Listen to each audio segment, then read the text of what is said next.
Hey Brian, how you doing? Doing well. Thanks for having me. Yeah, hey, thanks for being on. I'm excited. I know that we got to wrap a little bit prior to this, but for those of you who are tuning in right now, we are with Brian Roland, who is the founder and CEO of, founder and former CEO of Abenity, because you guys have a new CEO now. But a tremendous organization that's been a six-time Inc. 5000 organization, and just a lot of great things going on there. But truly exemplifying what it means to lead and operate from a position of purpose, and way ahead of the curve, especially in these COVID times, with effectively modeling a highly engaged, purpose driven remote work team. So, a lot of great insights that are going to be shared today. Brian, I know you're very busy. I'm very grateful for your time today. And thank you so much for being on. Yeah, no, this is great. I'm excited to be here. So we're super excited. There's a lot to talk about. So let's step back and let's just talk a little bit about you, your journey, who you are, and kind of how that led to this organization that you founded. Yeah, no, I appreciate that. So I'm a Kansas City kid. Grew up in Kansas City. Went to Agville, Manhattan, Kansas, Kansas State University for a couple years. I wanted to. I was. I'm a trumpet player. I guess you can tell by the wall back here. Uh, really love playing my horn. I used to play a lot. It was my main thing, and I was pretty good, and I got to do some neat stuff. So I went to school kind of with my horn. I wanted to be in business and do music, and really felt like some form of music ministry would be my goal.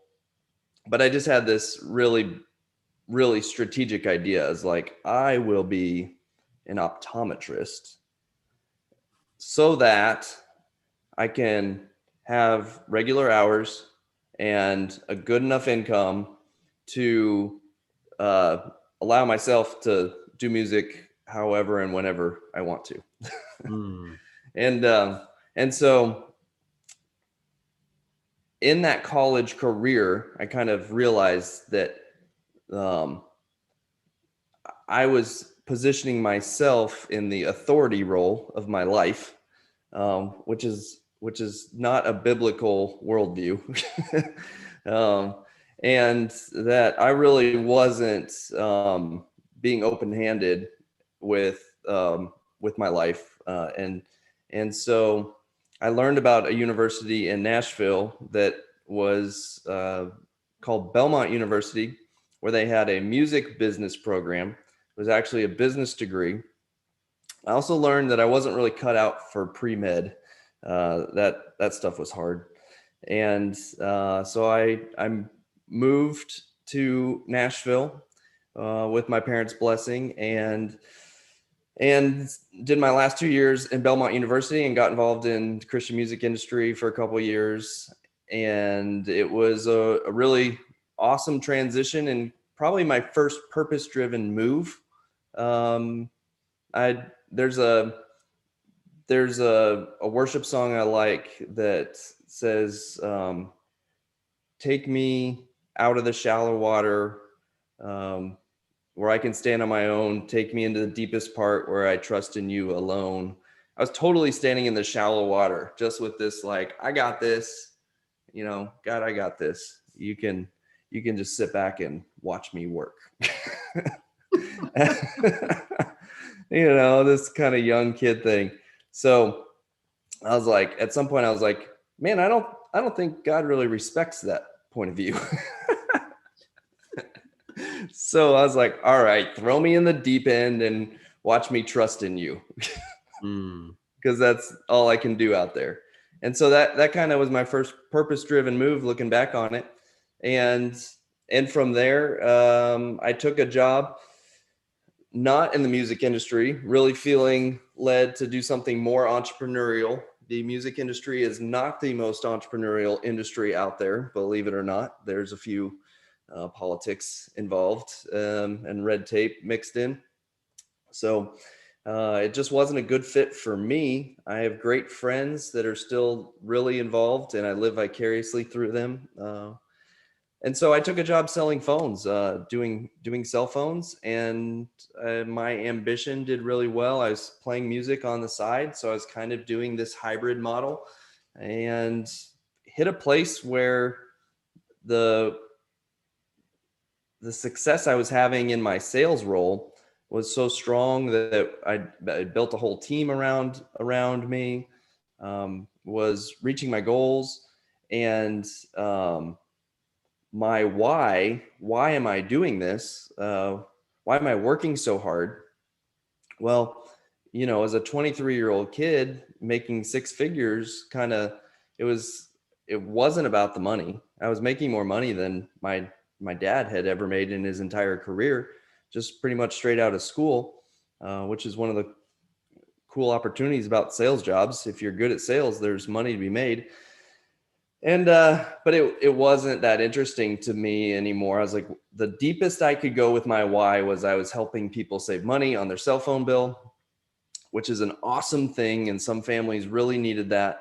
But for me, it wasn't enough. And really, I had automated that. The families were still saving money on their cell phone bill, and the team I had built with the blessing of a really good boss. Who gave me a lot of rope to try different things, it was kind of left me in a position. It's like, well, what impact am I making? And so it kind of, it was in this time we stumbled upon a new idea to start Abenity, the company we're doing now, which helps big companies manage and communicate these discount offers to their employees as a benefit. And so that was the kind of catalyst process to get to that first purpose-driven moment. Now, when we started the business, we really, and I sat down with my brother. I had just met my wife. We had just met, so we were dating, and I said to my brother, I was like, look, I don't want to get in another position where the work gets hard, and my why is not good enough to fight through that trial, that difficulty. And so I was like, I need my why to be outside of the product, outside of the service, outside of the industry. I need to be fighting for something bigger than us, bigger than myself, so that when something happens that's hard, I don't just want to be like, I'm done. This is not for me. And so we kind of took this idea of, or like, okay, well, we were on board with that. My brother had been involved building the software platform of the previous work I was doing in the cellular industry. And so I was like, let's build a tech platform that helps these companies manage and provide these perks to their employees. But let's give a percentage of every dollar that comes in to some cause, something we want to fight for. And I was really interested in having an output to a cause for every input into the business. And so that we were able to strategically kind of scale up our impact. And so we really chose the biggest thing we could think of, which was extreme poverty, and fighting extreme poverty, which is the United Nations #1 sustainability goal, is to end extreme poverty by the year 2030. So as I'm kind of talking to my girlfriend about this at the time, we were married within a year, so she wasn't my girlfriend for very long.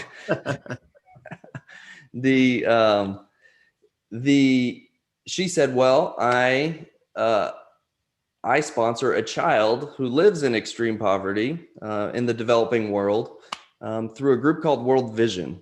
And World Vision is an international humanitarian organization whose purpose is to serve kind of the least of these. And she said, you should check them out. So So we did.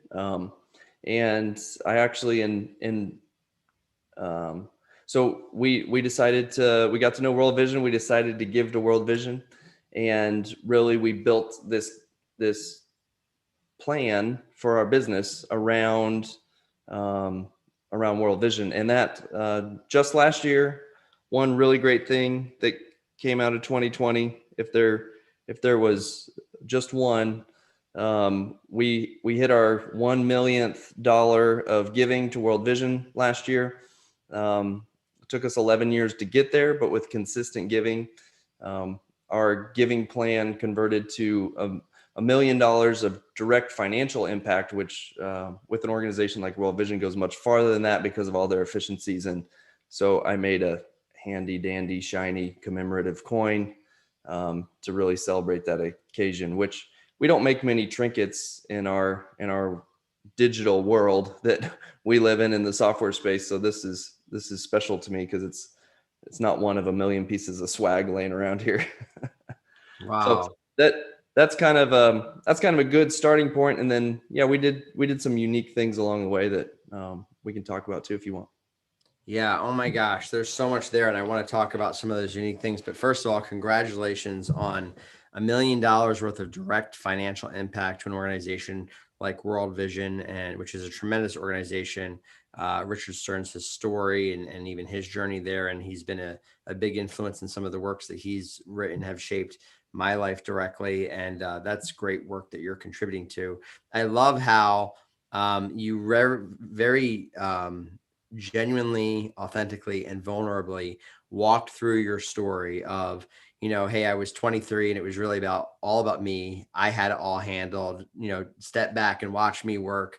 And you recognized early on that you needed to have a why that was larger than yourself, especially in a transactional world or industry where you went from, selling, whether it's, phones or phone services or saving money on phone services, to even positioning, employee discounts and benefits through what you guys do now, which is incredibly impactful to both the employees and the organizations that serve them.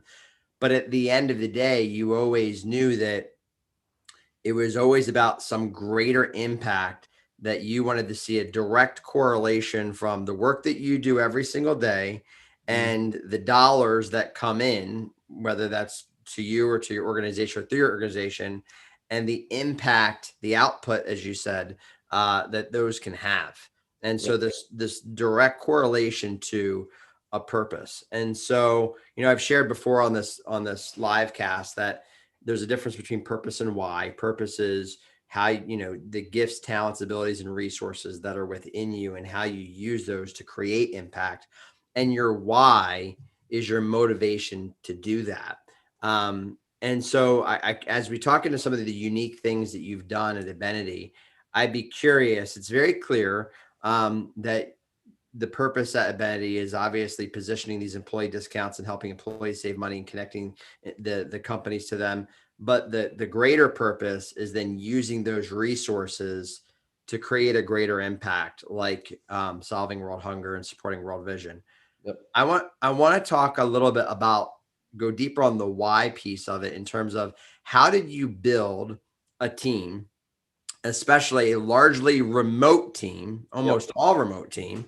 How did you build a team around this concept of understanding who you guys are at Abenity, what you do, and then most importantly, why you do it, and getting their collective buy-in in a remote setting to create the impact that you have and reach that milestone that you just shared of giving $1 million? Yeah, that's a really, really tactical question that I think a lot of folks could gain a lot of value from doing, because there's so many mistakes to be made in the team building process. And ultimately, you can, it doesn't matter how hard you can run in a direction. You can't carry it all by yourself. So you need a team around you. And if you can't get the team to keep up with you, then you got nothing. So that has been a really interesting thing that I've been unpacking really in the last 6 months, which brought us to kind of meet each other. A year ago, I hired a CEO to run the business. I realized that if you do everything right and you get your business into this growth phase, and if you really get your business through the growth phase, then you successfully enter a phase of maturity for your business, which does not have a lot of room for a fast driving, entrepreneurial minded, creative thinker like myself. That's the kind of person that drives everyone crazy because they all have full-time jobs to do and awesome customers to serve. And so it became very clear that I was no longer the right person as CEO in our business. So I stepped down as CEO, and I appointed two great gentlemen to run the company. Travis is our CEO, lots of experience. He's actually exited an impact business of his own in the past, and transitioned one of his nonprofits that he started to a great cause called African Leadership in the Brentwood area. And then Jeff Swearingen, our president and COO, has a great impact-driven background as well. And so I have been debriefing really in the last 6 months, like, what is it that got us to where we are today? And a huge piece of that is, and probably the biggest piece of that is our team. And so really, I think number one, and I have not organized this before, so it may not end up being number one day. I think this idea first of like starting with a plan to kind of sustain you through the tough times. I call it the impact plan, and was important. And that moment for me was just my brother and I sitting down. We were at a Starbucks in off Cool Springs Boulevard in Franklin, Tennessee, and sitting on the outside courtyard, and we're like, well, let's just give a percentage of our profit. Like, the profit is the stuff that's left over.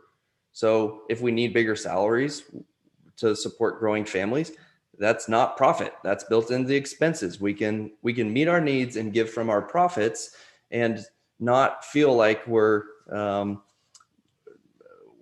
jeopardizing our ability to thrive as entrepreneurs or as a family or whatever.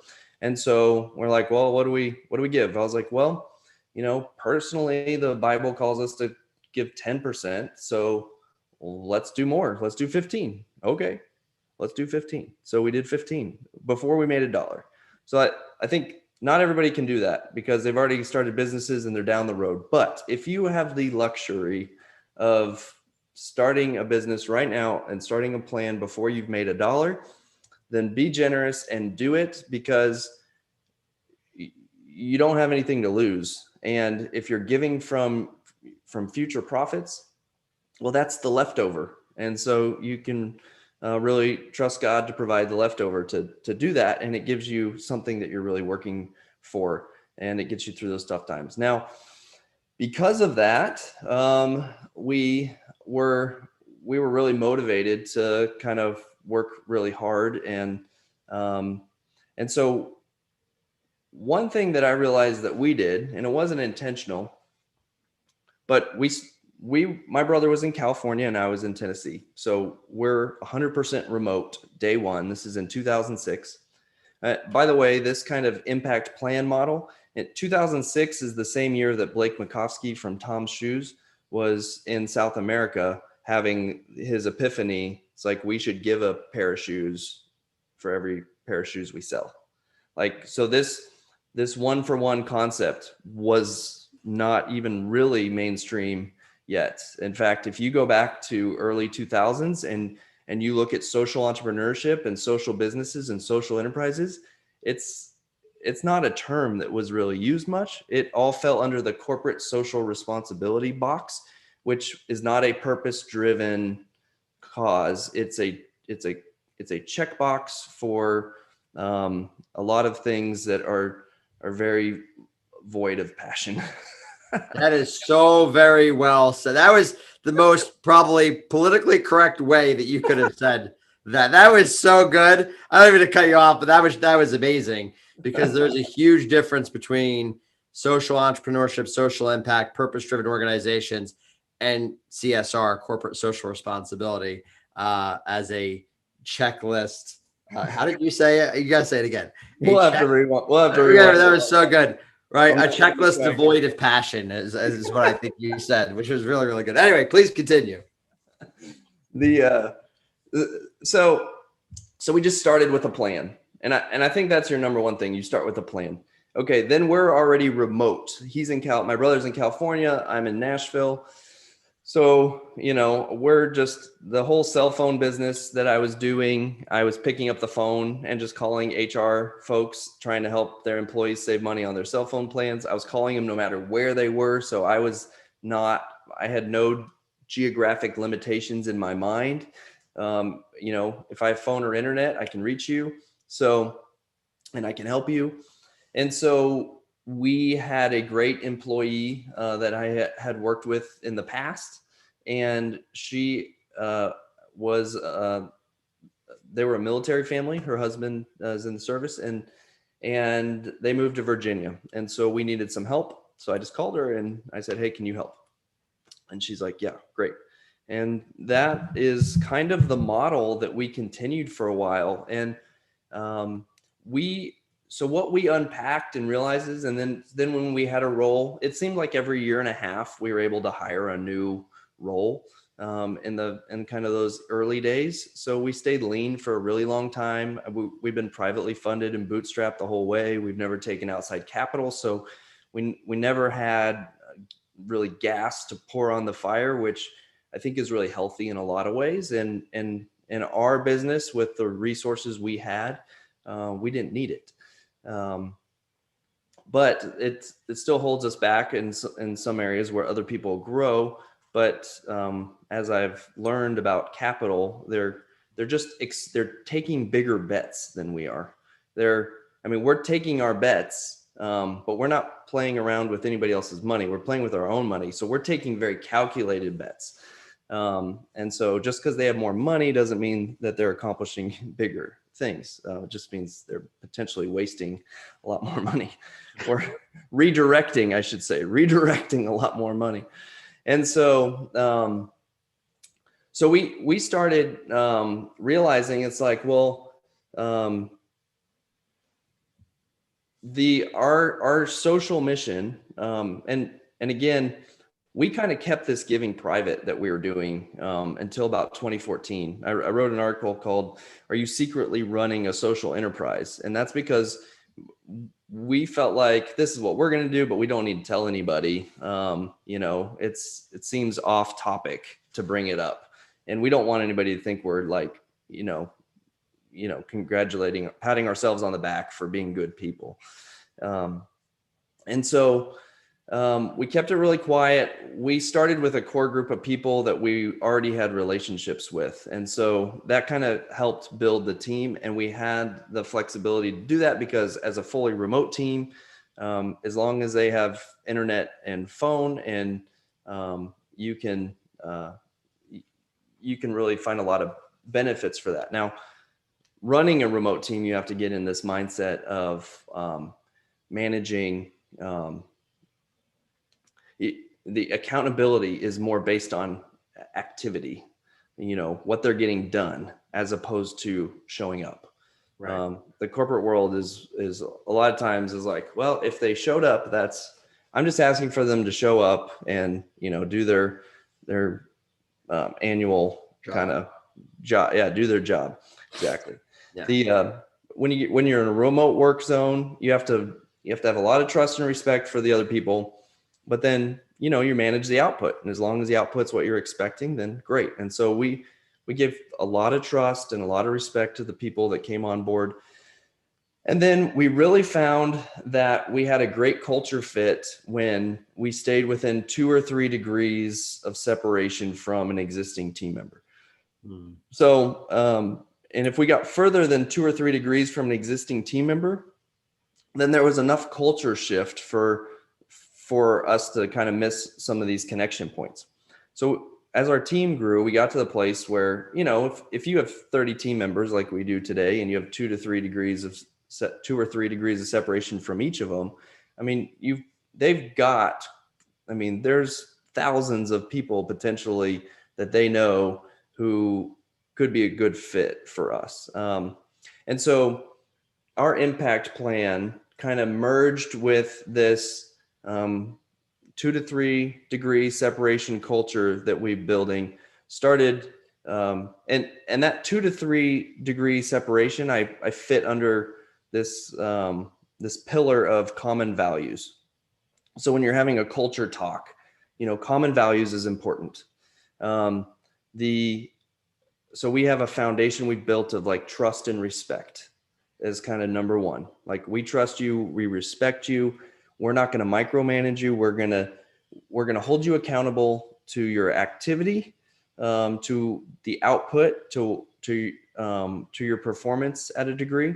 But we don't care how or when you do it, as long as it gets done, as long as you represent us well. And so from there, we've got that solid foundation. We've got common values, which our impact plan built up a new pillar that we found to be shared purpose. And so it's this pillar of shared purpose and common values that kind of trumped culture. Culture never became a conversation. It just jumped straight to community. Because when you have shared purpose and you have common values, you're essentially have built a community. And culture is just a byproduct. You'll have a bad culture, you'll have a neutral culture, or you'll have a good culture. But no matter what, you get a culture. Community is the what comes from a really healthy culture. And when you have a community of people, they're really fighting for something outside, bigger than themselves. Our growth phase was tough. To the point where I had to step down for the benefit of the company. There are other people in the company who had to make equally difficult situations for their own roles. It took a lot of humility. It took a lot of perspective. It took a lot of forgiveness, because you tend to make decisions quickly, and quick decisions you've got blind spots when you do that. And so the team being who they were really allowed us to navigate what we needed to do to stay healthy and keep growing. And it's become a really great thing. So good. So good. And I know our time is going quickly here, but here's what I love about everything that you just shared there is that for today, a lot of what you said for people listening to this are kind of like, oh yeah, that all makes sense, right? Remote work, there's this balance change between work-life balance and work-life integration, right? It's not about just showing up and doing your job. It's about the output. It's about the deliverables and, the contributions. It doesn't matter how or when you do it, as long as those are there. All of these things make sense today. Here's what I love about everything that you shared is that you didn't do this in 2021. You did this in 2006. And so what might seem like a very commonplace conversation that you just shared over the last 10 minutes in 2006 would have been crazy, right? In 2006, it would have been like, wait a minute, let me get this straight. You don't care when your people show up or where they show up or how they work.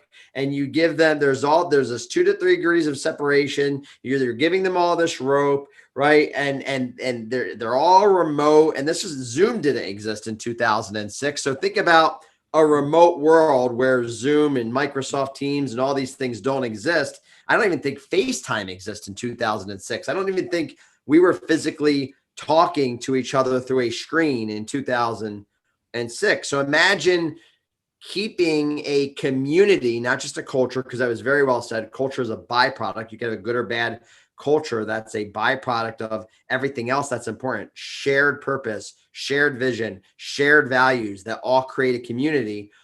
How do you manage all of that without the tools of Zoom, without the technology that we have today, and go through the aggressive and sustainable growth phase that you've created, and then knowing and having the humility of when you need to pull yourself back for the betterment of the team, and putting people and who maybe have strengths that are different than yours in place to take the company to the next level. I mean, everything that you just shared in that last 10 minutes, I'd encourage you, if you're listening to this right now, go back and listen to that 10 minutes, because there was a lot of great wisdom and insight there. Brian, as we wrap up here in the final few minutes that we have, as we've gone through this pandemic and this new season of people trying to adjust to, well, wait a minute, we didn't do what Abenity was doing in 2006. The way that we kept our community together, our culture together. And again, those are different things. Was we had people in a building, we gave them espresso machines and coffee and open workspaces and gyms and all of these things. And that's all been taken away from us. Now everyone's remote, and we're struggling to keep that same sense of community. We're struggling to keep shared values. We're struggling to keep shared purpose. We're struggling, and companies are just trying to figure out, how do they move forward? What would you have to say to those listening today? Help them progress forward. Well, I think there's been a false positive for the success of remote work over the last year and a half at this point, because a pillar of a successful remote team is shared purpose. And unfortunately, COVID has been a counterfeit purpose. It's not, let's see, everyone has had shared purpose fighting against COVID, which is a counterfeit cause, I guess I should say. One, because it's not truly a cause. It's not offensive, it's defensive. We've all been playing defense. And as opposed to being proactive and pursuing a cause for the greater good. And so as we move forward and COVID dissipates and everyone feels more comfortable, well, then the natural tendency of everyone is going to be to say, either go ahead and everybody stay home. It's been working. It's saving the company money. So stay home. Well, you're leaving them on an island, because the bridge that was shared purpose, making them care, making them fight for you, helping them fight for something outside of themselves, was COVID, and that's gone. Or you're going to say, if you want to keep working at home, keep working at home. If you want to come back into the office, come back into the office. It's your choice. And that's going to breed contempt within your organization, because there are plenty of your employees that don't have the flexibility or the logistical ability to make it work in a healthy way working from home, who would love to work from home. And that could be because of their kids. It could be because of the square footage of their place or the resources at their place. It could be a number of things. And so if you're in accounting and you tell your outside sales guys, hey, outside sales team, you get to work wherever you want, work from home. The accountant doesn't care, because they would give their left arm, not their right because they need it to do the numbers, but their left arm to do anything other than outside sales, because they'd never want that job. But if you tell the accounting team, work from home if you want, don't come in if you don't, well, the accountants are a bunch of introverts. They would love to be working at home. They would love to have their own space. They would love not to have the interruptions. They would love to just be focused on checking off their list and getting it done. But if they don't have the space at home or the team at home, then you're just creating contentment within your organization. And so you're actually going against shared purpose. And so the number one thing I think people can do is, reassess need based on need, reassess what you can do. And then I put together a one-page impact plan to help companies establish a shared purpose for their people. So that they can say, let's fight for something bigger than ourselves. Let's pick something that's meaningful to all of us, that matters to all of us. Let's fight for that. Many entrepreneurs' pitfall in this area is they're very generous.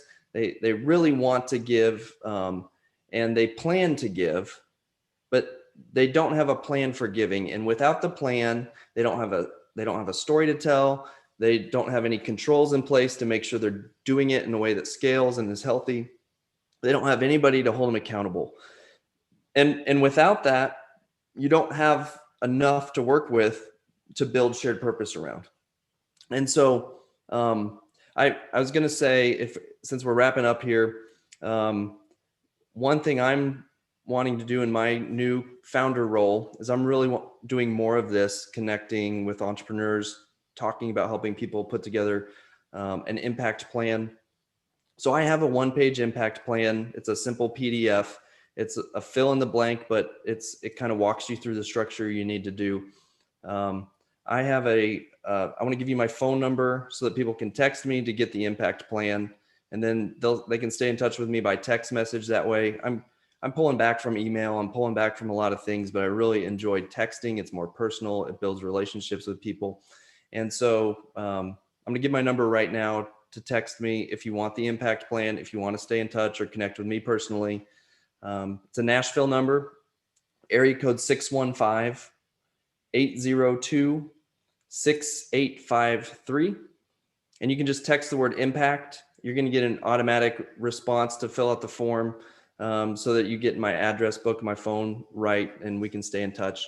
But I'll get you the impact plan. And then if you want to chat through how to make that work for your company, I'm just in a zone where I'm loving meeting new people, and I get a lot of value from these kind of things. So I appreciate you giving me the space to kind of talk about this and unpack the last 13 years. Well, it's been an impactful 13 years. You've made a huge difference in this world, you and your team at Abenity. And I appreciate you being so real, so genuine, so authentic, even to the point of sharing your contact information here at the end for those who want to glean off of what you have done. I want to emphasize your use of shared impact or shared purpose. HBR talked last year about how purpose is good, but shared purpose is better. And we all need to have a shared purpose that is not COVID, right? Because COVID's going to be fleeting, as you said, with so many other things. And that really is going to be the key to helping individuals and organizations find their way forward together. So thank you for being so proactive and visionary and entrepreneurial around this, dating 15 years back, and had the 13 years of impact that you and your team have had. Thank you for sharing so genuinely and vulnerably on the Finding Purpose LiveCast today. And I am sure we'll have many more conversations together. But for those of you who are listening today, I encourage you, check out Brian Roland, connect with him, check out Abenity, check out the work that they're doing. Create an impact list, create shared purpose within your organization and your team. Press the pause button and find out what is important to your people that they want to contribute to, and make that a part of your shared purpose as an organization. Cast that vision loudly and make that the thing that you're chasing and not a culture. And the byproduct of that will be a great unified community. Because as Brian said, there's two types of culture. There's good culture, there's bad culture. You're going to have one or the other. And Brian, you guys have truly been an incredible example of what good looks like. Thank you so very, very much. Yeah, thank you. This was a lot of fun today. It was. We'll do it again. For those of you listening, this was the last episode of season 2 of the Finding Purpose LiveCast. It'll be a bit before we see you again, but tune in next year, season 3. Brian, thank you and your team again. We will see you soon. Thank you.